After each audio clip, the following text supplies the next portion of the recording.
हाँ तो प्यारे बच्चों, कैसे हो आप लोग। उम्मीद है कि आप लोग अच्छे होइएगा और मन लगा के पढ़ाई करते होइएगा। पिछले वीडियो में हमने देख लिया था किस चीज़ के बारे में, कि त्रिभुज के बारे में, और त्रिभुज कितने प्रकार के होते हैं। और उस वीडियो में हमने यह बताया था कि इस वीडियो में हम लोग बात करने वाले हैं कि त्रिभुज निर्माण कब होगा, कब संभव है, और समकोण त्रिभुज से रिलेटेड कुछ फैक्ट के बारे में जो त्रिकोणमिति में काफ़ी ज़्यादा महत्वपूर्ण योगदान देता है। उनके बिना त्रिकोणमिति को बनाना समझिए तो असंभव ही है। ठीक है, तो चलिए हम बात कर लेते हैं सबसे पहले कि त्रिभुज निर्माण की शर्तें है ना। त्रिभुज निर्माण की शर्तें, त्रिभुज निर्माण की शर्तें, यानी कि त्रिभुज कब बन सकता है। ठीक है, तो आप ये चीज जान लो पहले कि त्रिभुज कब बनेगा।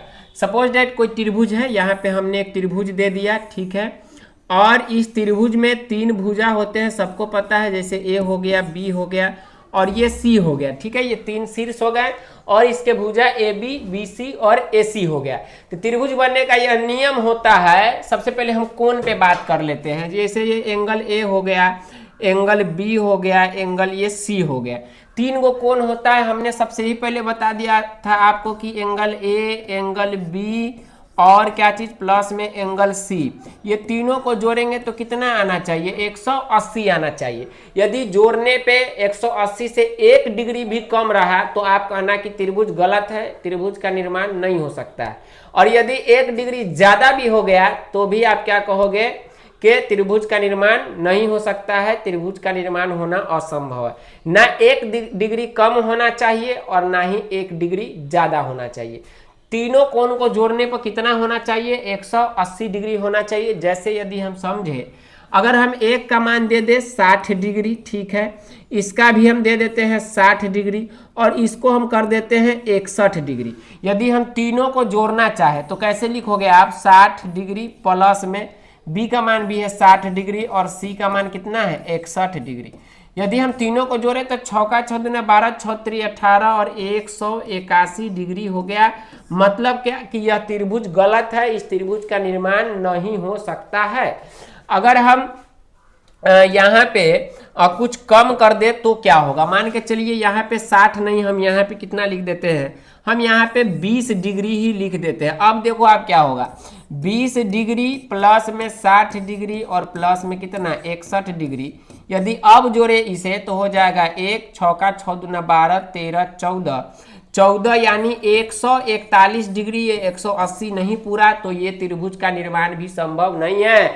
मतलब तीनों कोनों को जोड़ेंगे तो कितना आना चाहिए, आपको सर समझ गए 180 आएगा तो वह त्रिभुज का निर्माण होगा, नहीं आएगा नहीं होगा। ठीक है, त्रिकोणमिति चैप्टर में ही हम आपको त्रिभुज का बहुत सारा ज्ञान दे देते हैं। ठीक है, ताकि आप त्रिभुज भी जब पढ़ो तो आपको बहुत सारी बातें पहले से पता हो। ठीक है, ये तो हो गया कोण के आधार पर, कि कोण के आधार पर यदि हम चेक करना चाहें कि त्रिभुज का निर्माण संभव है कि नहीं तो आप आराम से देख सकते हो। अब देख लेते हैं थोड़ा सा भुजा के आधार पर। किस चीज के आधार पे, भुजा के आधार पर। ठीक है, भुजा के आधार पर हम कब कहेंगे कि त्रिभुज बनेगा और कब कहेंगे कि त्रिभुज नहीं बनेगा।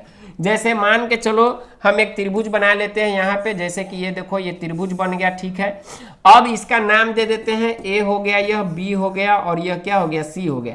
यहाँ पे हम देख रहे हैं एक 3 है, एक 3 सेंटीमीटर का भुजा है और एक 4 सेंटीमीटर का भुजा है और एक कितना का है, तो 5 सेंटीमीटर का भुजा है। तो भुजा दिया रहे और चेक करना रहे त्रिभुज का निर्माण होगा कि नहीं होगा, तब आप कैसे चेक करोगे। आप कहोगे कि सर हम 2 भुजा के जोड़ देंगे। जैसे इसमें एक भुजा है 3, ठीक है, और एक भुजा है 4। जब हम इन दोनों को जोड़ेंगे तो हम देखेंगे कि जोड़ने के बाद में बड़का जो एगो बच गया उससे यह ज़्यादा हो रहा है कि नहीं। यानी 3 + 4 बराबर कितना हो जाता है, 7, जो कि 5 से क्या है, बड़ा है। 5 से क्या है, तो आप कहोगे कि बड़ा है। यानी कि मान के चलिए त्रिभुज के 3 गो भुजा, एगो ए है, एगो बी है, एगो सी है। तो जब हम ए और बी को जोड़े तो वह सी से हमेशा क्या आना चाहिए, बड़ा आना चाहिए। ठीक है, या फिर हम बी में से ए को घटा भी दे। जैसे बी में से ए को हम मान के चलिए घटा देते हैं, चाहे ए में से बी को घटा देते हैं, तो वो क्या होना चाहिए, तो वो सी से छोटा होना चाहिए। यानी क्या, ऐसे समझो आप उदाहरण से कि 3 और 4, 3 कितना होता है, 7, और 7 देखो 5 से बड़ा है कि नहीं है, बड़ा है।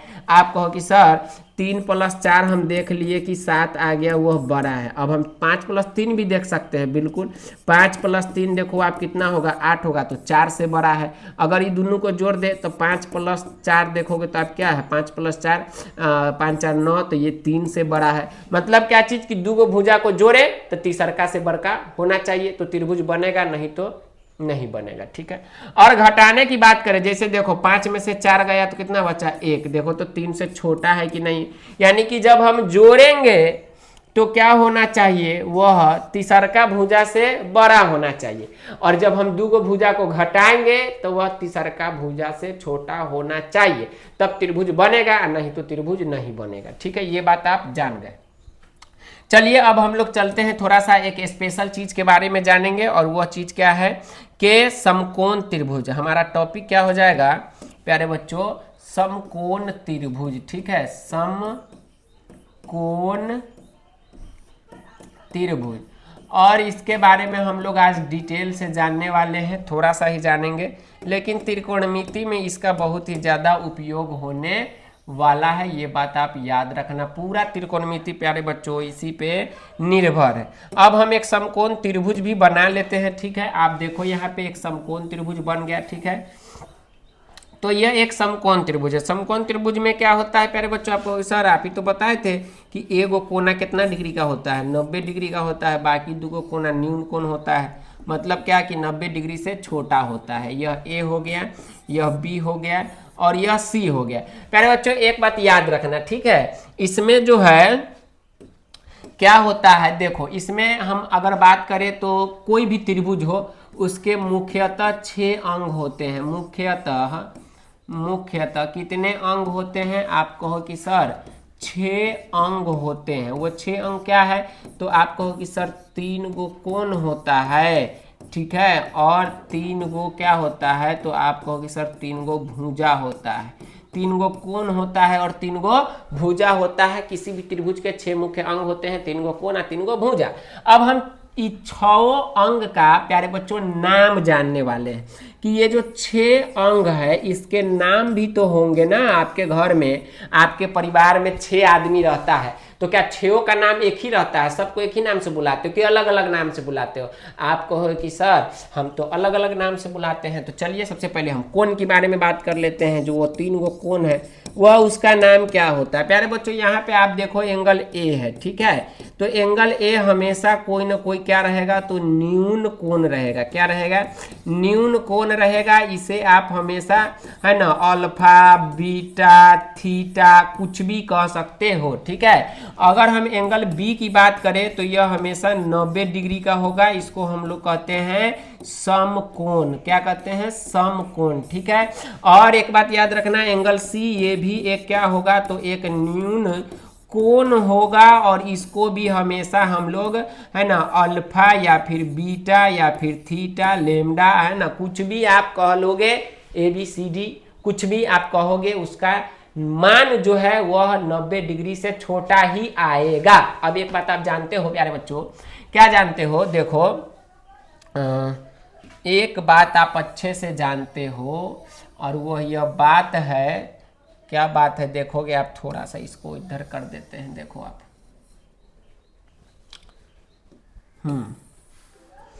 एक बात आप क्या जानते हो कि त्रिभुज के तीनों कोण यानी angle A plus angle B plus angle C, ठीक है, तीनों को जोड़ते हैं तो कितना डिग्री आता है, 180 डिग्री। अब इसमें देख रहे हैं एंगल बी अकेले 90 डिग्री है, एंगल बी कितना है, अकेले 90 डिग्री है। तो यानी एंगल ए और प्लस एंगल सी को यदि हम जोड़ेंगे तो वह 90 डिग्री के बराबर आना चाहिए, तभी तो 90 या प्लस 90 मिलकर 180 होगा। यानी इस कोण और इस कोण को हम जोड़ेंगे, यानी एंगल ए और प्लस एंगल सी दोनों को जोड़ेंगे तो कितना आएगा आप बताओ। तो आप बोलो कि सर 90 डिग्री आएगा, क्योंकि त्रिभुज के तीनों कोणों का योग 180 डिग्री होता है, एगो 90 है तो बाकी के दो जोड़ेंगे तो 90 आएगा। अब यह 45-45 भी हो सकता है, 45-45 भी हो सकता है, और 60-30 भी हो सकता है, तबे तो 90 पूरेगा। यही दो कोण रहता है, फिर बदल के वही चीज आएगा, बस आप इतना याद कर लो। ये 45 है तो वो भी 45, ये 30 है तो ये 60, ये 60 है तो ये 30, इतना बात याद रखना। ऊपर 30 है तो नीचे 60, ये 90 का 90 ही रहेगा, ये बदलेगा नहीं। ठीक है, ये कोण के आधार पे हमने बात कर लिया। अब थोड़ा सा एक बार और हम लोग चल लेते हैं किस चीज के आधार पे, प्यारे बच्चों भुजा के आधार पे हम लोग थोड़ा सा बात कर लेते हैं कि भुजा का जो नाम है वो क्या क्या हो सकता है। आपको है कि सर ये तो ए बिंदु है, ये बी है और ये सी है, आपने कहा कि ये 90 डिग्री है, हमने मान लिया। अब इसमें 3 गो भुजा है, एक का नाम है ए बी, एक का नाम है बी सी, एक का नाम है ए बी, एक का नाम है बी सी और एक का नाम है ए सी। अब ये तीनों का नाम क्या हो सकता है प्यारे बच्चों, देखो एक बात हम बता देते हैं, इसमें सबसे बड़ा कोण जो होगा वो कौन सा होगा, जो सबसे बड़ा कोण होगा वो एंगल बी होगा, समकोण होगा, 90 डिग्री है, तो ये सबसे बड़ा कोण है, तो इसके सामने का जो भुजा होता है वो सबसे बड़ा होता है, यानी 90 के सामने का जो ये वाला भुजा है, ये वाला ए सी, ये सबसे क्या होता है, बड़ा होता है। ठीक है, तो ए सी जो होता है सबसे बड़ा होता है, यानी कि आप कह सकते हो कि ये बड़ी वाली भुजा होता है, बड़ी वाली भुजा होता है, सबसे बड़ी वाली क्या होता है प्यारे बच्चों, तो भुजा होता है AC। ठीक है, बड़ी वाली भुजा कौन होता है, कौन होता है, AC होता है। अब देखो इसका नाम भी बदल सकता है, आप PQR रख दो, B को ओने ले जाओ, तो उस हिसाब से बदलते रहेगा, यानी कि सबसे बड़ी वाली भुजा होता है उसका नाम क्या होता है प्यारे बच्चों, तो कर्ण होता है। क्या होता है, कर्ण होता है। कर्ण को हम लोग अंग्रेजी में हाइपोटेनस कहते हैं। ठीक है, क्या कहते हैं, हाइपोटेनस, इसलिए इस भुजा को हम लोग H से सूचित करते हैं, ये बात आप याद कर लो। ठीक है, सबसे बड़ी वाली भुजा को हम लोग अंग्रेजी में हाइपोटेनस, हिंदी में कर्ण कहते हैं, इसलिए इसे H से सूचित करते हैं। मतलब क्या चीज की 90 डिग्री के सामने वाला भुजा का नाम हो गया H। क्या हो गया, H हो गया, ये बात आप याद रखना। ठीक है, अच्छा अब एक बात आप याद रखना, वो बात ये है कि सपोज दैट हम ये C को हमने कोण मान लिया थीटा, अब क्या मान लिया हमने, इसको थीटा मान लिया, यहीं से सारा खेल अब त्रिकोणमिति का स्टार्ट हो जाएगा। देखो कैसे, यदि आपका थीटा नीचे है तो नाम कुछ और होगा, यदि थीटा आपने ऊपर मान रखा है तो उसका नाम कुछ और होगा। तो आप कहोगे सर अभी तो नीचे है, तो नीचे वाला आप बता दो, ऊपर वाला हम बाद में देख लेंगे। ठीक है, तो चलो हम आपको बता देते, यदि थीटा रहे नीचे तो थीटा के देखना सामने वाली भुजा कौन है।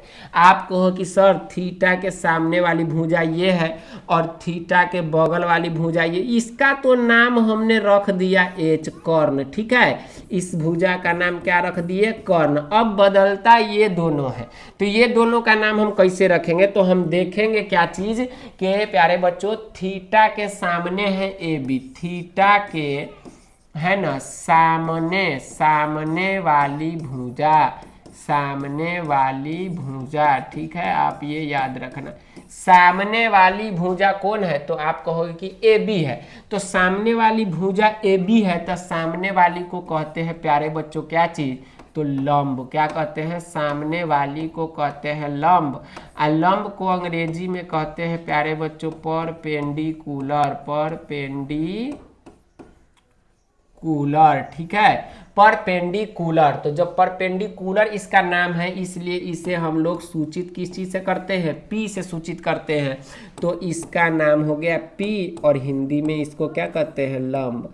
यदि थीटा नीचे रहे तब ई होगा लंब। ठीक है, अब देखो ये थीटा के बगले में है, ये थीटा सर बगल में तो ये भी है, उसका नाम हो गया, अभी दो बच गया, इसमें सामने और बगल में देखना है, तो ये थीटा के जस्ट बगले में है। ठीक है, तो बगल वाली भुजा को क्या कहते हैं प्यारे बच्चों, बगल वाली को कहते हैं आधार। क्या कहते हैं, आधार, और आधार को अंग्रेजी में क्या कहते हैं, बेस। क्या कहते हैं प्यारे बच्चों, आप कहो कि सर बेस कहते हैं, और बेस को संकेत से B लिखते हैं, तो ये चीज हो गया।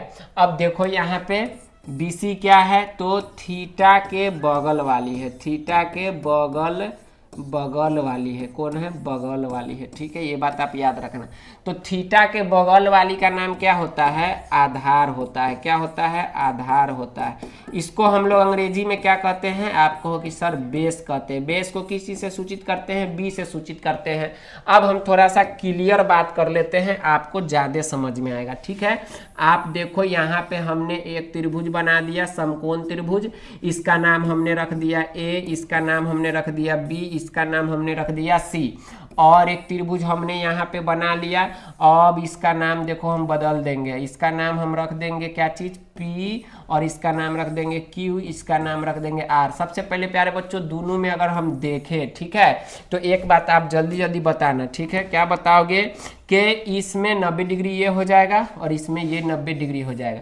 90 डिग्री के सामने वालों को क्या कहते हैं? आप कहो कि सर कर्ण कहते हैं, इसको हम लोग एच से सूचित करेंगे। 90 डिग्री वाले सामने वाले को क्या कहते हैं? आप कहोगे सर अभी तो बताया, कर्ण कहते हैं, इसको हम एच से सूचित करते हैं। प्यारे बच्चों देखो, अब यहाँ पे थीटा है, कहाँ पे है? नीचे थीटा। आपने कहा था सर थीटा के सामने वाली को हम लोग क्या कहते हैं? पी कहते हैं, आपको याद है। ठीक है, इसको हम लोग हिंदी में लंब कहते हैं। ठीक है, थीटा नीचे तो लंब इधर, और थीटा के जस्ट बगल वाली को हम लोग क्या कहते हैं? आप कहो कि सर आधार कहते हैं। क्या कहते हैं? आधार। इसको बी से सूचित करते हैं।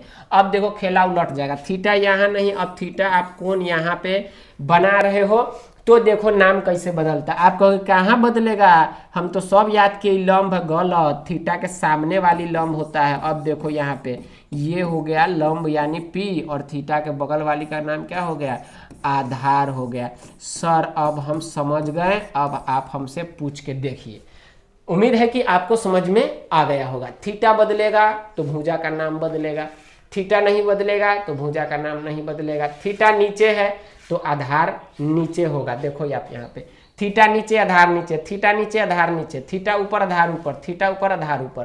कर्ण नहीं बदलता है, एच जहाँ का तहे रहता है, बदलता है कौन? पी और बी। और न याद रहे तो आप याद रखना बी और पी। अब ब्लड प्रेशर बदलता है, कभी हाई होता है कभी लो होता है, तो बदलता बीपी है। एच जहाँ के तहे रहता है, आप इतना बात याद रखना। उम्मीद है कि आपको ये तामझाम समझ में आ गया होगा। ठीक है, मिलते हैं किसी नए वीडियो में नए टॉपिक के साथ में, तब तक के लिए टाटा बाय बाय।